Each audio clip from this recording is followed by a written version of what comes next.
Bonjour les amis, j'espère que vous allez bien. Alors, écoutez, aujourd'hui on va parler de Nitisia Roland, de la créatrice, avec des jeux qui sont édités par Urania Press. Je crois même que Urania Press est sa propre maison d'édition. À vérifier, mais il me le semble. Alors, vous avez été plusieurs à me demander de parler un petit peu du tarot Emblemata, comment je l'utilisais, etc. Qu'est-ce que j'en pensais personnellement et voilà, donc j'avais envie de vous parler de ça aujourd'hui. Par la même occasion, bah écoutez, voilà, j'ai reçu, mais vous pouvez pas imaginer le plaisir. Merci, merci, merci, c'est un cadeau. Donc j'ai été vraiment très touchée de recevoir ce second tarot, toujours de Nitisia Roland, édité toujours chez Urania Press. Je voulais vraiment ce tarot, mais c'est vrai qu'il coûte assez cher quand même. Et on me l'a offert. Donc ça m'a, non seulement ça m'a énormément touchée, mais en plus de ça, ce jeu il a encore 10 fois plus de valeur à mon cœur, à mes yeux, enfin voilà. Donc je vous le présenterai peut-être à l'occasion, je vous montrerai peut-être quelques cartes à la fin si tout ce que j'ai à vous dire sur Emblemata n'est pas trop long. Et aujourd'hui je voulais vous parler du tarot donc Emblemata. Emblemata Chromata qui veut dire, si j'ai bien tout, parce que ça fait un petit bout de temps quand même que je me suis un petit peu renseignée, chromata qui veut dire couleur en grec, je pense, voilà.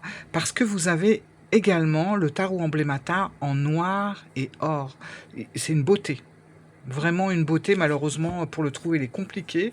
Celui-là, pour le trouver, il n'est pas simple non plus, parce que vous avez celui qui est sorti en mass market.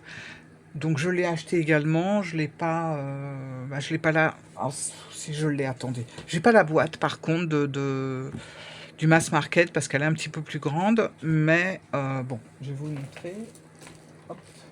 Parce que c'est quand même un jeu qui me suit, Voilà, tout simplement. Hop. Alors ça, c'est le boîtier de celui qui est auto-édité. Ça, c'est le jeu de celui qu'on trouve sur toutes les plateformes de vente. Alors, je vais vous montrer. Alors, vous allez voir, c'est un peu comme... comment il s'appelle? Diaz. Mais je me rappelle plus de son prénom. Bon, bref. Voilà, vous avez un petit écusson comme ça que j'ai pris soin de ne pas déchirer. Donc, j'ouvre la boîte. Quand je vous dis que j'ai rien préparé, j'ouvre la boîte par le bas. Si j'y arrive, hop, je fais comme ça. Voilà, comme ça je déchire pas le petit sticker qui referme la boîte, qui est très joli d'ailleurs. Hop, et voilà le tarot Emblemata version auto-publiée, bien sûr. J'ai rien remis dans l'ordre, hein. Mais c'est pas grave. En fait, je voulais juste vous montrer que entre le mass market qui est ici et l'auto-édité qui est là, il y a une différence. Alors, je trouve d'épaisseur de carte, on peut le voir un peu. Enfin, c'est très léger, mais on le voit quand même. Vous voyez, c'est un petit peu plus épais, mais en même temps, il faut savoir que dans l'auto-édité, on a 10 cartes supplémentaires, 10 cartes oracles, alors que dans le mass market, on en a 5. Donc c'est peut-être aussi pour ça qu'il est un petit peu plus grand, parce que franchement la qualité, je la trouve un peu similaire, si ce n'est que là on est vraiment sur un carton qui est assez solide, hein, que là on est sur du linen. Donc voilà, c'est peut-être un petit peu plus souple, mais en même temps solide aussi. Très bonne qualité de carte en tout cas. Qu'est-ce que je voulais vous dire? Oui, vous l'avez remarqué, on a le mass market où c'est en... Alors, je peux pas dire que ça soit doré, on dirait que c'est un argenté doré. C'est un doré vraiment très très faible. Et là, par contre, on est sur quelque chose de plus authentique, donc sur des cartes neutres. Voilà.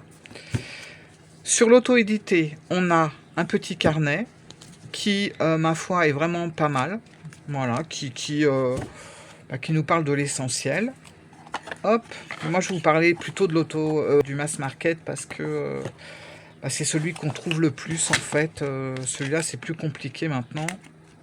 Donc voilà. Il y a 5 cartes, comme je vous ai dit, supplémentaires. Mais en fait, le but de cette vidéo, c'est pas de vous montrer carte par carte. Parce que je pense que on voit un petit peu le style des cartes, on voit un petit peu comment que ça se passe.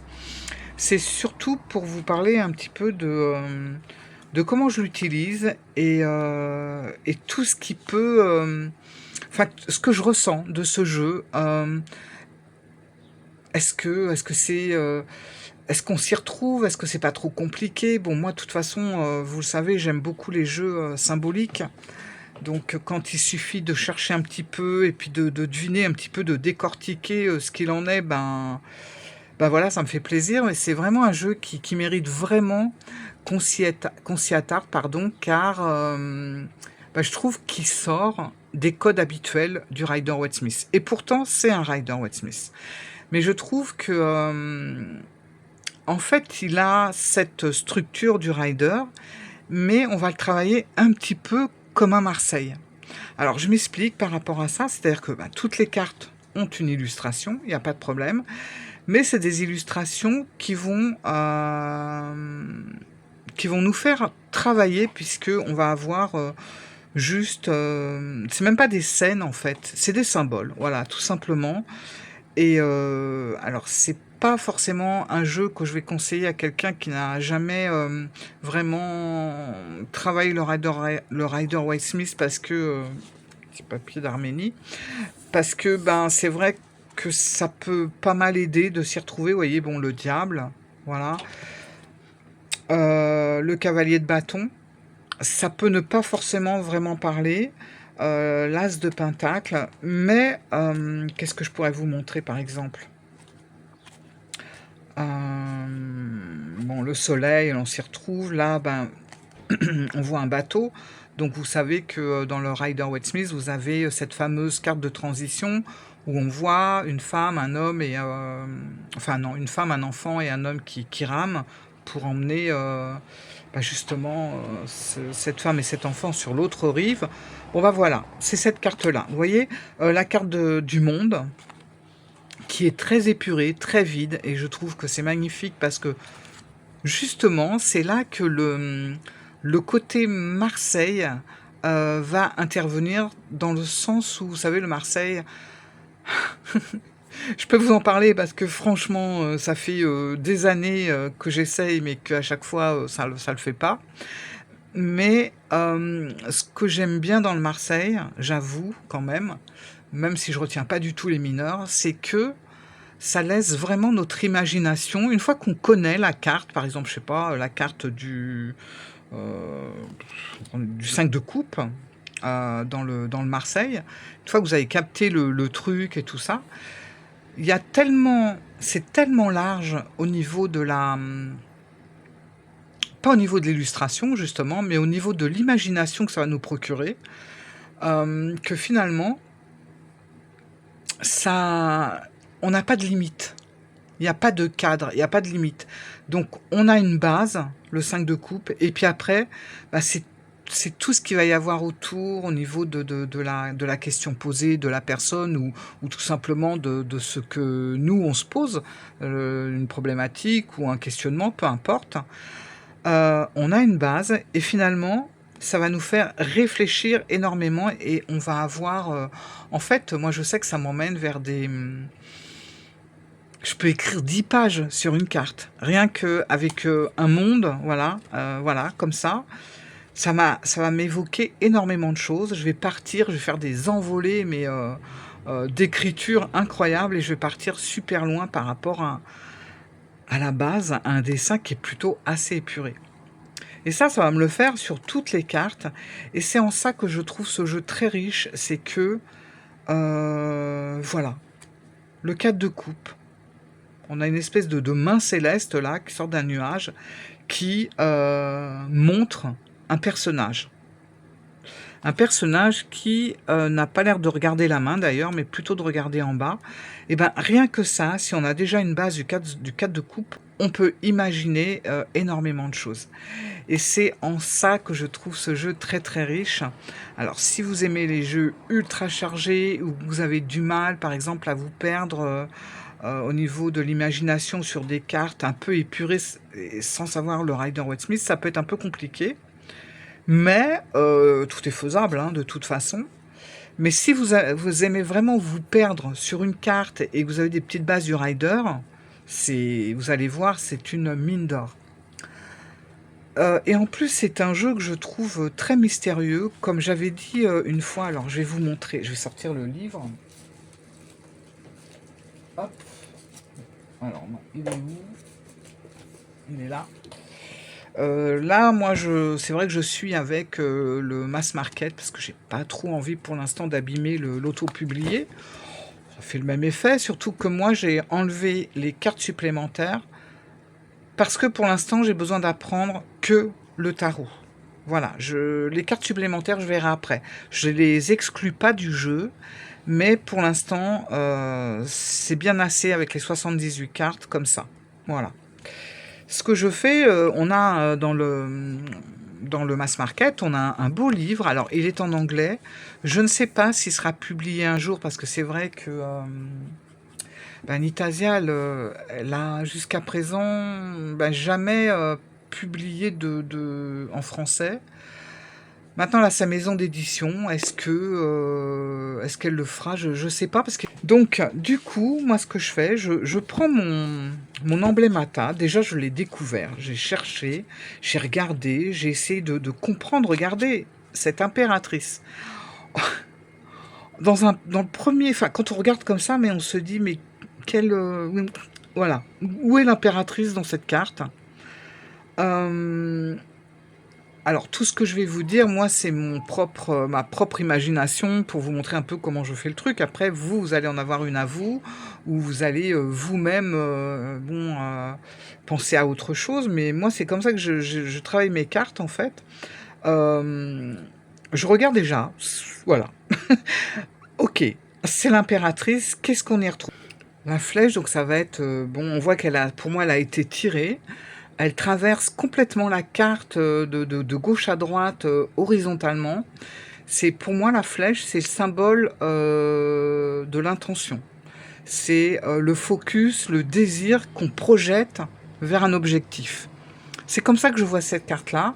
Et le fait qu'elle soit droite et qu'elle montre que la trajectoire, elle est parfaite, elle sait où elle va. Elle va atteindre sa cible. Le ruban rose en spirale, pour moi, c'est quelque chose d'élégant, c'est quelque chose en plus violet rose, quoi.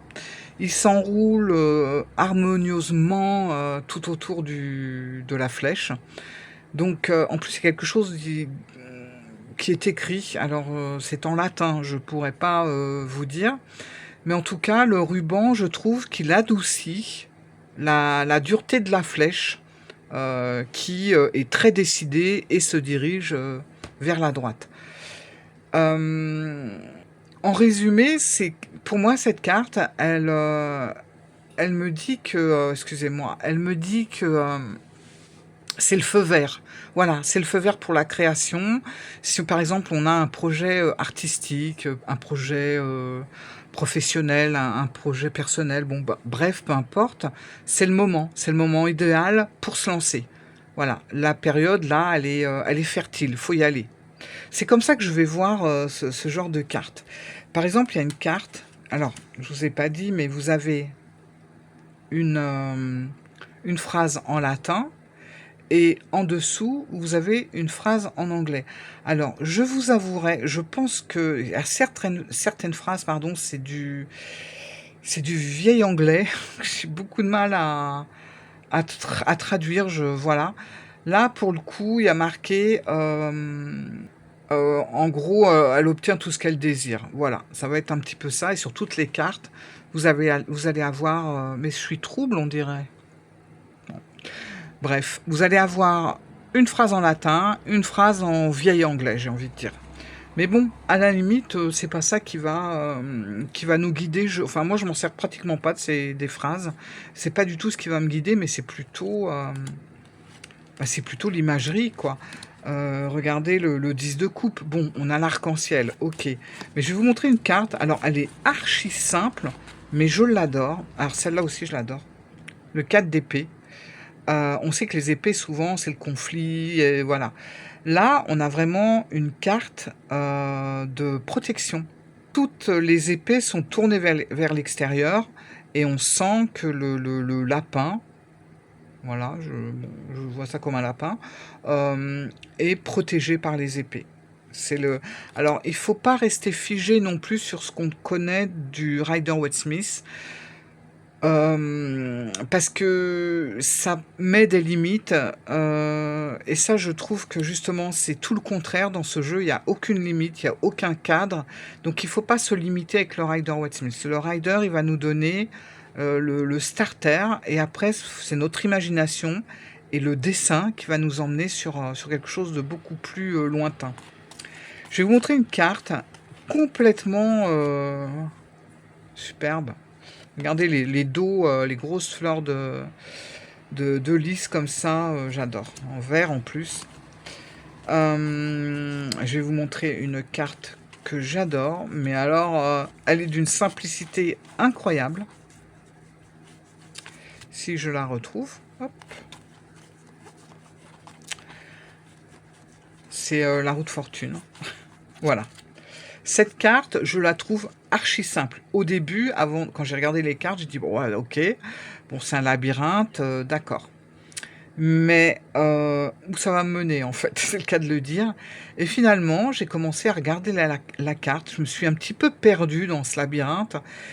Et j'ai trouvé cette carte, cette roue de fortune magnifique. Le destin montrera le chemin ou le destin trouvera la voie, enfin un truc comme ça. Voilà. Et puis, eh ben, moi j'ai beaucoup aimé parce que on voit un labyrinthe vert.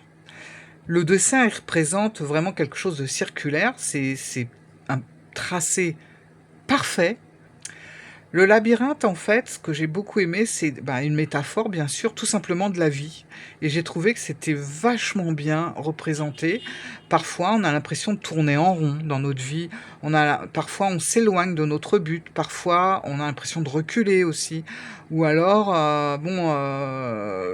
ouais, on stagne. Alors qu'en réalité, on suit simplement les virages de notre chemin qui est tracé. Voilà, parce que bon, moi je sais pas, j'ai un petit doute sur tout ce qui est hasard. Ça c'est autre chose, mais je pense plus au destin. Bref, Euh, là le cercle pour moi il va rappeler la forme de la roue. Et comme le dit la petite phrase en haut, le destin trouvera sa voie. Le labyrinthe, il va nous garantir que peu importe les détours que prend notre propre vie en ce moment, on finira par atteindre le centre, on finira par atteindre notre but. Et j'aime beaucoup cette façon de voir les choses. Voilà. C'est c'est vraiment une carte de mouvement, d'optimisme. C'est un cycle qui se termine, un mouvement qui commence.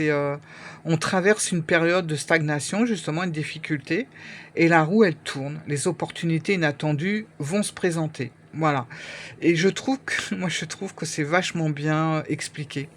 C'est c'est vraiment ça. C'est une belle métaphore. On tourne en rond, on s'éloigne, on part, on revient, on avance, on recule, on s'arrête. C'est ça la vie, en fait. Voilà. Mais on finira toujours à atteindre notre but. Ça, j'adore cette carte. Et en fait, tout est comme ça. Celle-là, je l'adore. Alors, il y a c'est marqué en haut que la jeunesse est renouvelée. La jeunesse doit renaître. On est avec, c'est un corbeau, plus ou moins, un oiseau en tout cas, mais qui ressemble énormément au phénix. Et pour moi, cette carte, elle est très dynamique et elle est quand même aussi un chouïa alchimique, je trouve. Plutôt que Alors le 6 de coupe, en plus, voilà, là on s'enferme pas du tout dans quelque chose de nostalgique, quelque chose de mélancolique qui viendrait du passé. Pas du tout, c'est quelque chose qui se régénère. Cette carte, elle nous parle de se tourner vers le passé ou vers ses souvenirs d'enfance pour tout simplement retrouver de l'énergie, de la spontanéité, de la pureté, de l'émerveillement, etc. Mais aussi pour se booster du présent. Vous voyez? Donc, moi, ce que j'aime beaucoup dans cette carte, c'est cet oiseau, donc le phénix au centre. C'est un grand oiseau sombre qui ressemble, bah oui, à un phénix, à un aigle, je sais pas trop en fait, qui déploie largement ses ailes vers le ciel, on le voit. Et sous son corps, il y a une multitude de petites plumes qui, qui perd en fait. Il y a comme une purification qui se fait. Ça peut être aussi mélangé à de l'eau, à des gouttes de pluie, peu importe. Voilà. Le phénix est le symbole absolu de la résurrection. Il brûle sous le soleil pour renaître de ses propres cendres, plus jeune, plus fort. Il y a un soleil voilà, qui rayonne vraiment à fond. Juste en dessous, ben, on a cet oiseau qui trône. Qui trône.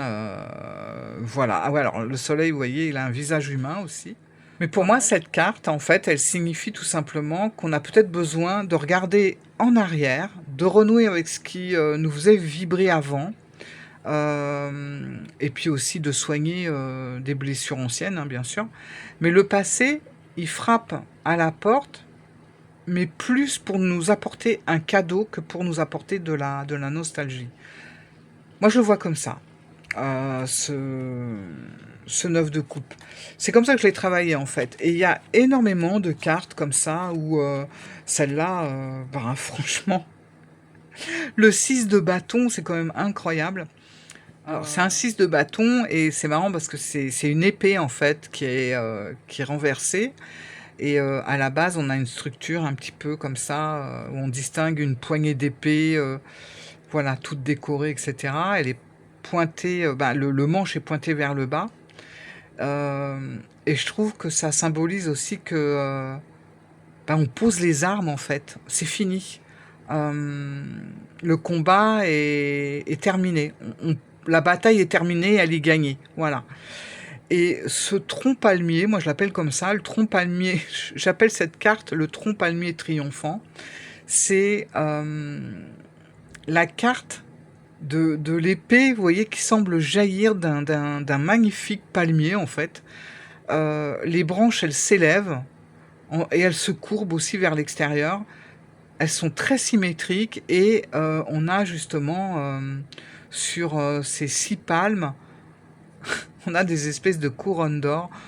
Enfin, voilà, je pourrais vous expliquer ça pendant des heures. Et justement, ce que je fais quand je prends le livre, alors, je n'ai pas lu complètement le livre parce qu'il est tout en anglais. Ce que je fais, je prends le livre, il y a toujours un petit peu de place. D'ailleurs, j'y ai collé des petits stickers du Rider-Waite-Smith pour vraiment voilà, me mettre dans le truc. Parce que franchement, là, vous voyez, le 10 de bâton, on capte pas vraiment, quoi. Ici, on voit tout de suite à qui on a affaire. Et j'écris mon propre ressenti par rapport à cette carte. Bref, voilà. Voilà. Donc voilà, et là j'y mets mon texte, ce que je ressens par rapport à la carte. Et en fait, je vais travailler tout le jeu de cette façon. Alors, j'en ai pas fait énorme encore, mais j'en ai fait quelques-unes. Et voilà. Donc je travaille le jeu comme ça et je le trouve fabuleux. C'est un jeu qui est magnifique. Donc bon bah voilà son dos. Pour moi, c'est plus qu'un tarot. C'est vraiment quelque chose qui va. Je parle pour moi, hein, bien sûr. C'est quelque chose qui va m'éveiller vers une imagination que je ne vais pas forcément travailler avec un Rider-Waite Smith classique, où je vais me limiter par rapport aux cartes. Là, ça va vraiment me faire partir vers des choses beaucoup plus loin, beaucoup plus profondes. Et j'aime bien ça. Et ça va tout à fait me servir également pour faire des tirages pour les personnes, quoi. Donc travailler, avec le tarot emblémata, je dis toujours, c'est un peu comme, visiter un cabinet de curiosité. Ça, c'est ce que je note souvent. Ou comme si on déchiffrait un vieux grimoire d'énigmes. Je le ressens vraiment comme ça. C'est un travail de décodage, un travail de décodage psychique, enfin pas que, hein, mais il y a aussi de ça, un travail de décodage alchimique. Il nous pousse aussi à nous isoler de longs moments sur une image. Voilà, on a une image, ben, on va se perdre dedans parce que quand on la regarde comme ça, ouais, ok, bon, c'est rapide, il n'y a pas grand-chose. Mais quand on stoppe, qu'on fait abstraction de tout ce qu'on a autour de nous et qu'on commence à plonger dans la carte, et ben là, on voit le mouvement, on voit ce qui se passe, on voit que, il y a des détails, on voit il y a des rubans, on voit qu'il y a des nuages, on voit il y a des choses qui se cassent, enfin bref. Et il active vraiment notre cerveau. Comme je dis, il active notre cerveau gauche, qui est la logique et la réflexion, et le cerveau droit en même temps pour l'émotion et comment dire, et l'imagination. Voilà. Et je trouve que l'emblémata, il a vraiment une atmosphère assez particulière. C'est le genre de tarot, si vous voulez, qui s'inscrit dans une esthétique de fin 19e siècle, voire début du 20e, je trouve.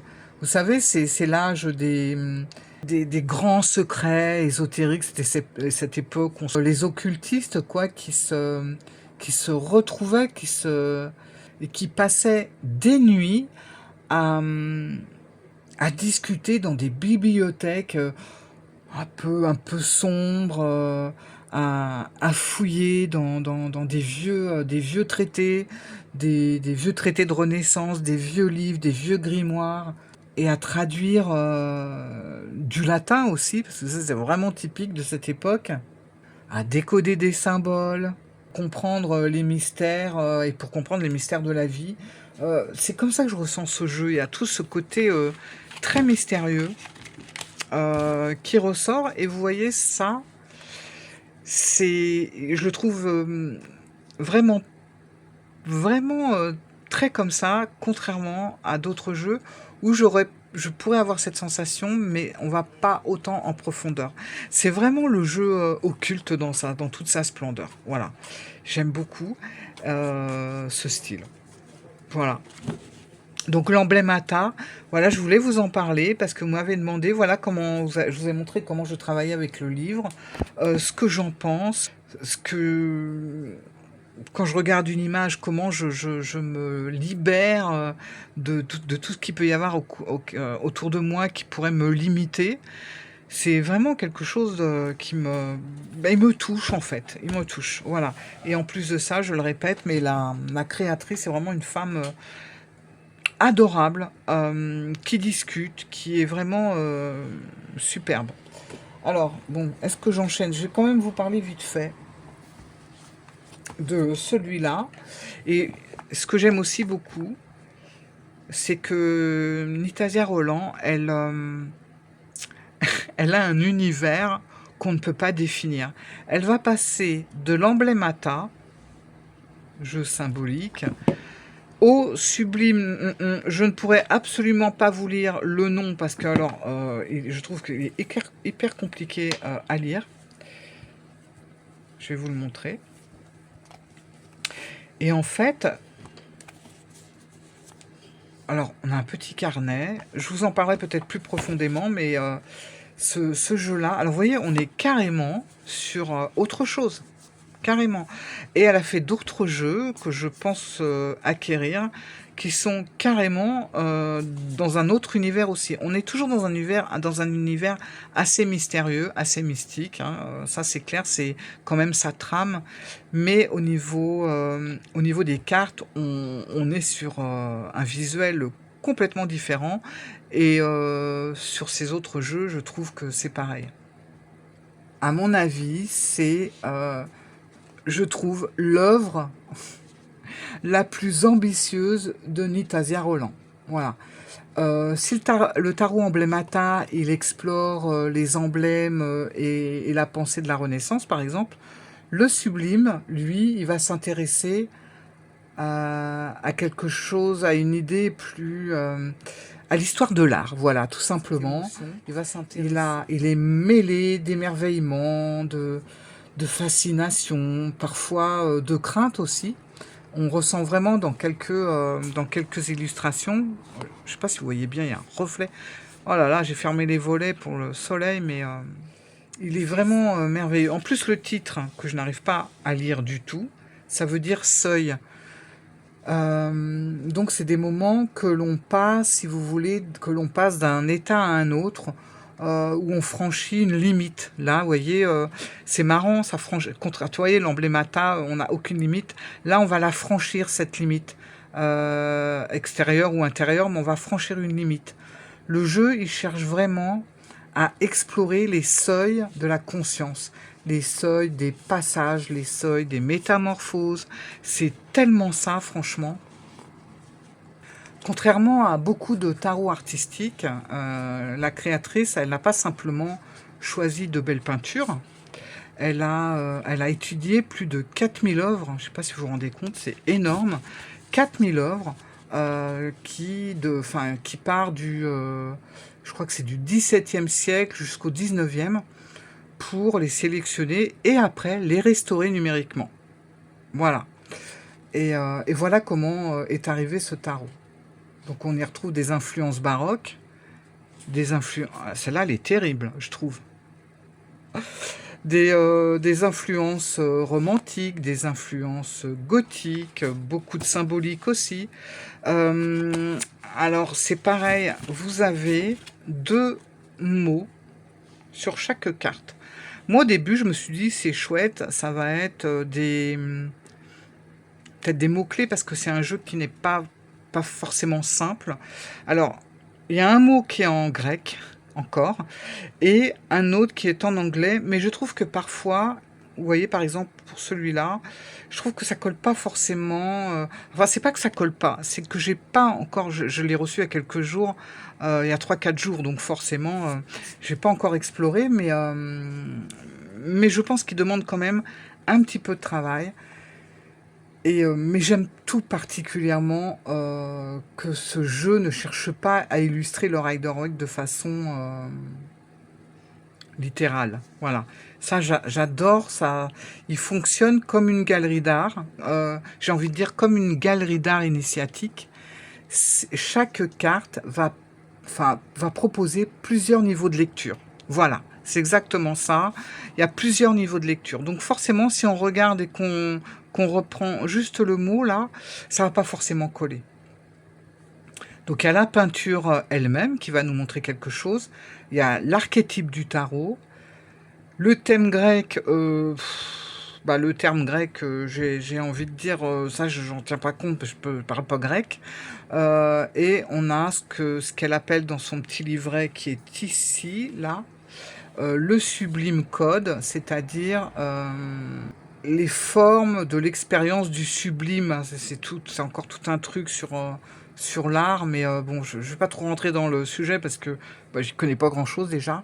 Mais on retrouve une continuité un peu avec le tarot emblémata. C'est ça qui est dingue, c'est que il y a quelque chose, c'est une continuité en fait. On a l'emblémata ici et on a la continuité avec celui-là. Le sublime tarot, ses portes, elles deviennent encore plus philosophiques. Le jeu il va nous inviter moins à se demander ce qui se passe, mais plus à explorer quel seuil suis-je en train de franchir. C'est hyper mystérieux encore ce truc-là. Donc on a des personnages qui paraissent souvent minuscules face à la nature. On a des paysages, des paysages vraiment qui sont immenses, beaucoup de profondeur. On a des ruines, on a des falaises, on a des forêts obscures, on a des mers infinies, des ciels tourmentés. Et d'ailleurs, il y a une carte, moi, vous savez, j'adore le 2 et le 3 de bâton, je le dis tout le temps. Et il y a un des... Voilà, j'adore. Ça, c'est un tableau que j'aime beaucoup. Donc, il y a vraiment dans ce jeu un sentiment d'immensité qui devient un symbole dans ce jeu. Beaucoup d'immensité, regardez, même là, on le voit, hein. Enfin, voilà, je vais pas continuer. J'ai peur de vous embêter, en fait, parce que tout le monde n'accroche pas forcément à ce style-là. Mais bon, voilà. Ce sont des jeux qui demandent en tout cas un peu de temps, c'est sûr. Ils ne donnent pas seulement une signification, il y a beaucoup de choses derrière. Ils vont nous inviter à contempler une œuvre, à observer des détails, à regarder des paysages, la lumière, puis à laisser naître le sens de la carte. Enfin, il y a plein de choses. Mais si vous aimez analyser les images, si vous aimez les directions des personnages, si vous aimez les associations de cartes, et ben franchement, celui-là, il offre vraiment un terrain d'exploration particulièrement riche, je trouve. Voilà. Et je vous dis, j'ai l'intention d'en choper deux autres d'elle. Alors, complètement différents au niveau du visuel, mais à mon avis, encore quelque chose qui va rejoindre ces deux-là. Voilà les amis, alors j'espère que je ne vous ai pas endormi, je voulais en faire qu'une sur l'emblémata, j'ai enchaîné avec celui-là, avec le sublime. Bah écoutez, je suis désolée, hein. C'est pas ce que je voulais faire, mais bon, parfois la passion prend le dessus. Hop, je vais mettre ça là. Donc merci d'avoir regardé, pour ceux qui sont restés jusqu'au bout, 45 minutes quand même. Mais bon, je vous ai présenté deux jeux. Et puis, bah dites-moi, qu'est-ce que vous en pensez? Est-ce que c'est votre genre de jeu? Ou je peux comprendre que voilà, c'est un jeu, des jeux qui sont un peu, pas forcément simples, mais tellement riches, franchement. Dites-moi. En attendant, je vous embrasse. N'oubliez pas, un petit pouce, ça permet à la chaîne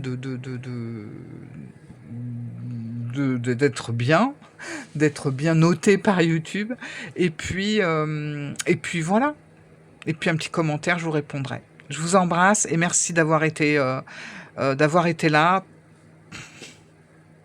jusqu'au bout. Ciao les amis.